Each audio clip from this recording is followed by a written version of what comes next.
Email marketing has an average return on investment of 4,400%. Almost 100% of email users check their mail every day. Almost half of all consumers have at least 50 unopened emails in their inbox. Welcome emails garner a nearly 4 times better open rate than other emails. The best day to send email campaigns is Tuesday. In just a year and a half from now, there will be more than 4 billion email users. Marketing emails have shown to influence 60% of consumers into making a purchase. The best time of day to send email campaigns is between 10 and 11 a.m. More than 30% of business-to-business marketers say email is the best channel for lead nurturing. For the best average click-through rates, nothing beats small, clean, and segmented email lists.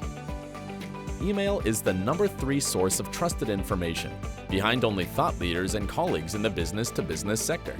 Hygienic email lists have an average open rate of 20% across all industries. If you're not already seeing 20% open rates, 5% plus click-through rates, and experiencing a return of investment of 4,400%, let the experts at Email Oversight help get you there. Simply click the link below and get your revenue growing.